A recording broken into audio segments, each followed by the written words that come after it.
This vlog will follow my training and preparation to set a world record for the fastest human ton mile, and I'll explain more about what that means in a moment. For this first video, I wanted to spend half an hour running with a 45 kilogram weighted rucksack. So I put a 30 kilogram weight vest in this bag and padded it out with loads of shopping bags to make it more comfortable on my back.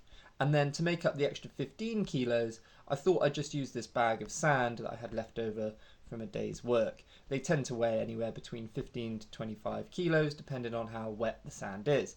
So I packed it all in, and it turns out after I got home from this session that the bag actually weighed 53 kilos. And again, I'll talk more about that later. So the first thing I noticed is that it's really hard to actually get a bag that weighs 53 kilos onto your back. The technique I found worked best would be to lift it up on my thigh and then try and swing it onto my back, but even this took a few attempts.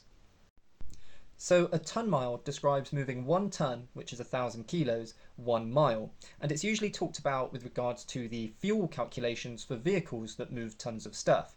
But what I wanted to know is how hard is it for a human to do a ton mile? So you could move 100 kilos 10 miles, or 50 kilos 20 miles, or 10 kilos 100 miles, which means there's going to be a sweet spot for what weight to what distance is the most efficient way to complete a ton mile. And I think that's really interesting because it will vary person to person. Someone who's stronger might prefer to move closer to 100 kilos around 10 miles, but someone who's fitter might opt for a lighter weight and a longer distance.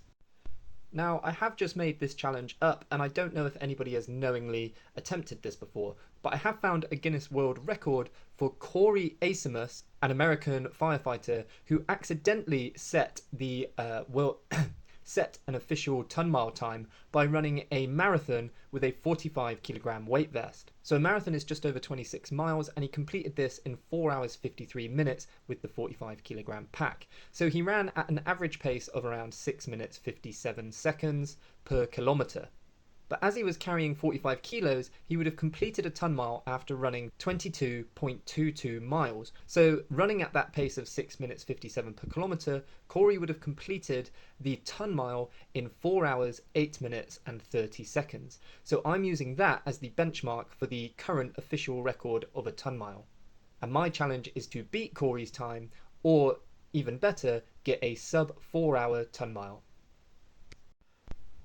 So how did I get on? Well, the purpose of this session was to just try and spend half an hour running at Cory's pace, that is 7 minutes per kilometre with a 45 kilo rucksack. But as mine weighed 53 kilos, I actually only needed to maintain a pace of just over 8 minutes per kilometre, which I pretty much did, although after just half an hour, my legs and lower back were incredibly sore and I was finding the rucksack very uncomfortable on my shoulders. So there's definitely improvements to be made on my fitness and with the equipment, which I'll play around with in future videos. And after running 4 kilometers with the rucksack, I did a final 1 kilometer without, and that felt amazing.